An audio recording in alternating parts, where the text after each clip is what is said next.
Assalamualaikum warahmatullahi wabarakatuh. Adik-adik kelas 5 yang hebat, jumpa lagi dengan channel Pak Guru Menjawab. Dan selamat datang juga bagi adik-adik yang baru bergabung di channel ini. Pada pertemuan kali ini kita akan membahas pembelajaran untuk kelas 5 tema 6 subtema 3 pada pembelajaran keempat.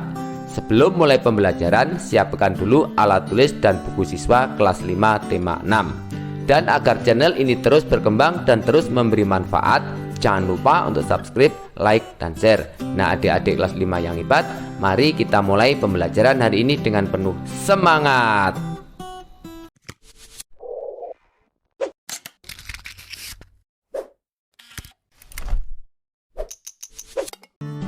Adik-adik kelas 5 yang hebat, mari kita mulai pembelajaran hari ini. Bukalah buku siswa kelas 5 tema 6 subtema 3 pada pembelajaran keempat halaman 167.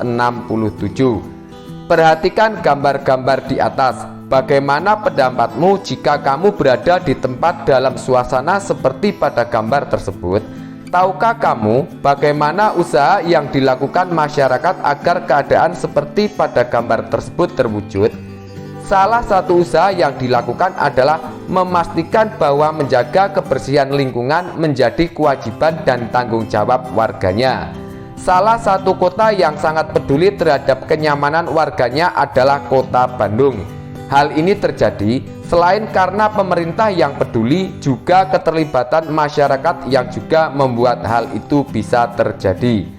Secara bergiliran, warga masyarakat memelihara kebersihan lingkungan masing-masing sebanyak 2 kali sehari, pagi dan sore. Giliran ini dilakukan oleh warga masyarakat secara sukarela. Selain bantuan dari pemerintah daerah yang turut memberikan fasilitas, bagaimana dengan daerah tempat tinggalmu? Apa akibatnya bila tanggung jawab untuk menjaga lingkungan tersebut tidak dilaksanakan? Jika tidak menjaga kebersihan di lingkungan tempat tinggal saya, maka warga yang melanggar akan dikenai denda. Kemudian pada Ayo Membaca halaman 168, silakan adik-adik membaca sebuah artikel yang berjudul Permasalahan Sosial di Sekitar Kita. Selanjutnya pada halaman 169, temukanlah pokok pikiran dalam setiap paragraf dengan melakukan kegiatan berikut ini. 1. Siapkan sejumlah kartu pokok pikiran seperti contoh di bawah ini sesuai dengan jumlah paragraf pada bacaan di atas. Mari bersama-sama kita mengisi kartu pokok pikiran pada halaman 169. Pokok pikiran paragraf pertama, tanggung jawab warga negara sesuai perannya. Pokok pikiran paragraf kedua, akibat warga negara tidak melaksanakan tanggung jawabnya. Pokok pikiran paragraf ketiga yaitu membuang sampah sembarangan, kebiasaan tak terpuji. Pokok pikiran paragraf keempat, sungai dijadikan tempat pembuangan sampah warga. Kemudian pokok pikiran paragraf kelima halaman 170, bangunan liar menyebabkan masalah kesehatan dan kebersihan lingkungan. Dan pokok pikiran paragraf ke-6 yaitu kemacetan lalu lintas menyebabkan ketidaknyamanan pengguna jalan dan masyarakat. 2. Bacalah kembali bacaan tersebut dan temukan pokok pikiran di setiap paragrafnya. 3. Tuliskanlah pokok pikiran tersebut pada lembar kertas kecil yang telah kamu siapkan. 4. Diskusikanlah pokok pikiranmu dengan teman-teman di dalam kelompokmu. Berikan komentar dan saran yang membangun untuk setiap pokok pikiran yang dibuat temanmu. 5. Kelompokkan pokok pikiran yang sama pada setiap paragraf. 6. Ambillah sebuah karton lalu tuliskan di bagian paling atas judul bacaan. 7. Buatlah garis-garis penghubung sesuai jumlah paragraf yang ada. 8. Tempelkan semua pokok pikiran yang dibuat teman sekelompokmu sesuai paragrafnya. Nomor 9. Buatlah sebuah paragraf untuk membuat kesimpulan terhadap bacaan tersebut. Di sini kakak akan memberikan contoh paragraf kesimpulan terhadap bacaan tersebut. Kesimpulan. Setiap warga negara memiliki tanggung jawab yang harus dilaksanakan sesuai perannya di dalam masyarakat. Anggota masyarakat yang tidak melaksanakan tanggung jawabnya akan menimbulkan masalah sosial di lingkungan masyarakatnya. Dampak permasalahan sosial yang terjadi di lingkungan masyarakat diantaranya kali atau sungai yang kotor mengakibatkan menurunnya kualitas lingkungan sekitar dan banjir. Bangunan liar menyebabkan masalah kesehatan dan kebersihan lingkungan. Kemacetan lalu lintas dapat menimbulkan ketidakamanan dan ketidaknyamanan para pengguna jalan dan masyarakat sekitar. Kemudian nomor 10, silakan presentasikan hasil analisis bacaanmu di depan kelas. Kemudian pada Ayo Berdiskusi halaman 170, dalam kegiatan ini kamu diminta untuk membuat 2 pertanyaan berdasarkan bacaan. Tuliskanlah pertanyaanmu pada selembar kertas kecil. Di sini kakak akan memberikan contoh 2 pertanyaan berdasarkan bacaan di atas, yaitu 1. Apa saja akibat yang akan terjadi bila anggota masyarakat tidak melaksanakan tanggung jawabnya? 2. Sebutkan 3 jenis-jenis permasalahan sosial yang terjadi di lingkungan masyarakat. Berikutnya pada Ayo Mengamati halaman 171. Permasalahan sosial di lingkungan sekitar. Ayo perhatikan sekelilingmu.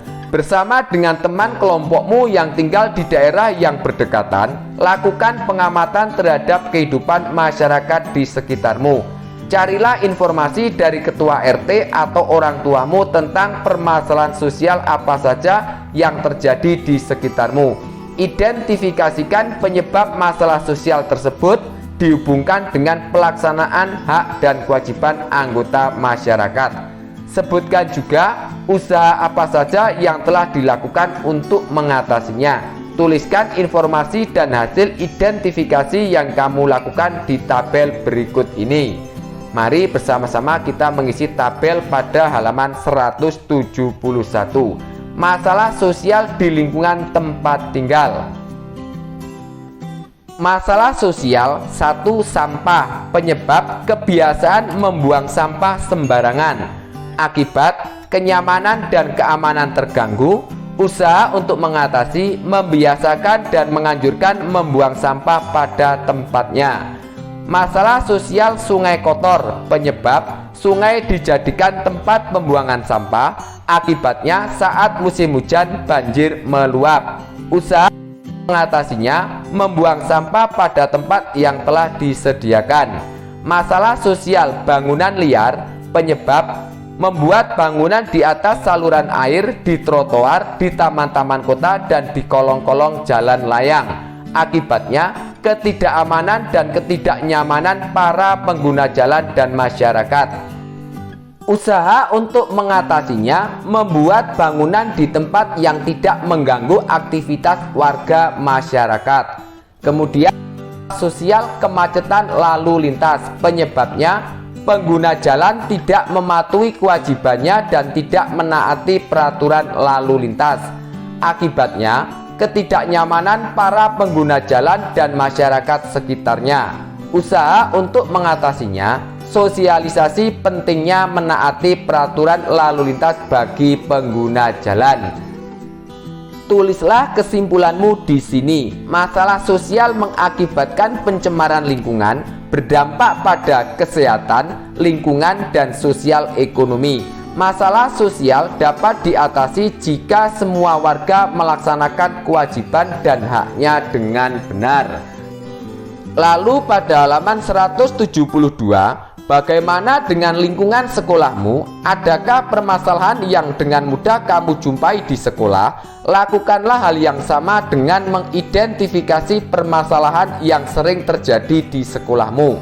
Kamu tahu bahwa sebagai pelajar memiliki hak dan kewajiban. Demikian juga dengan anggota komunitas sekolahmu, seperti para guru dan pegawai lainnya. Kemudian mari bersama-sama kita mengisi kolom pada halaman 172. Masalah sosial di lingkungan sekolah. Masalah sosial yang timbul, siswa sering bolos sekolah. Penyebab kurang perhatian dari orang tua. Akibat siswa ketinggalan materi pelajaran. dan usaha untuk mengatasi memberikan bimbingan tentang pentingnya sekolah.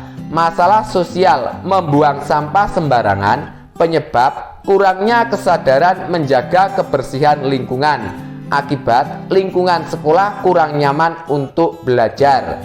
Usaha untuk mengatasi membiasakan membuang sampah pada tempat yang disediakan. Masalah sosial siswa berkelahi, penyebab kurangnya rasa mengasihi dan menyayangi. Akibat suasana belajar kurang nyaman. Usaha untuk mengatasi membiasakan siswa lebih mengenal antara satu dengan yang lainnya.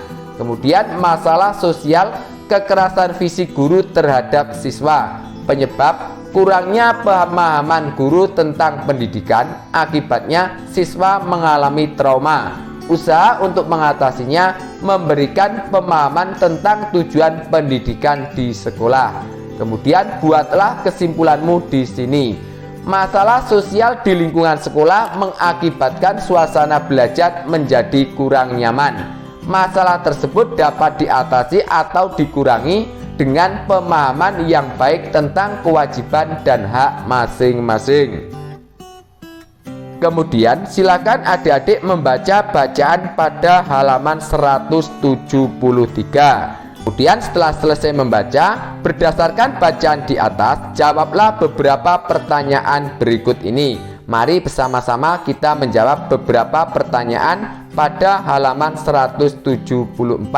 Nomor 1. Bagaimana kue bolu meranti menjadi oleh-oleh khas Medan? Kue bolu meranti menjadi oleh-oleh khas Medan karena bolu ini memiliki rasa yang khas, lembut, dan cukup tahan lama meskipun tidak menggunakan bahan pengawet. Nomor 2. Apa saja usaha yang dilakukan pemiliknya sehingga membuat bolu ini terkenal? Usaha yang dilakukan pemiliknya sehingga membuat bolu ini terkenal yaitu Ailing membuka gerai sendiri di tempat yang lain. Bahkan ia pun membuka gerai di Bandar Udara Internasional Kuala Namu untuk memudahkan pelanggan mendapatkannya sebagai oleh-oleh khas Medan. Kemudian nomor 3 pada halaman 175. Bagaimana pengaruh keberadaan bolu meranti terhadap pembangunan ekonomi masyarakat Kota Medan? Pengaruhnya, usaha bolu meranti membuka lapangan pekerjaan bagi orang-orang Medan. Nomor 4. Bagaimana pengaruh keberadaan bolu meranti terhadap pembangunan sosial budaya masyarakatnya? Pengaruhnya, bolu meranti menjadi ciri khas Kota Medan. Nomor 5. Apakah di daerahmu juga punya sesuatu yang biasa dijadikan oleh-oleh khas daerahmu? Di sini kakak akan memberikan contohnya, misalkan getuk goreng Sokaraja. Pada Ayo Mengamati halaman 175, bagaimana dengan kegiatan masyarakat di daerah tempat tinggalmu? Lakukanlah kegiatan berikut ini di dalam kelompok. 1. Carilah informasi tentang oleh-oleh khas daerahmu yang terkenal sampai wilayah lain. Oleh-oleh itu dapat berupa makanan atau kerajinan tangan khas daerah seperti kain, patung, atau kerajinan lainnya. 2. Catatlah informasi tersebut. 3. Tuliskanlah kesimpulanmu dari kegiatan ini. Di sini kakak akan memberikan contohnya. Nama oleh-oleh khas getuk goreng Sokaraja. Keunikan atau kekhasan. 1. Getuk goreng yang bercita rasa manis ini mempunyai aneka rasa atau aroma seperti rasa gula merah, coklat, durian, dan lain-lain.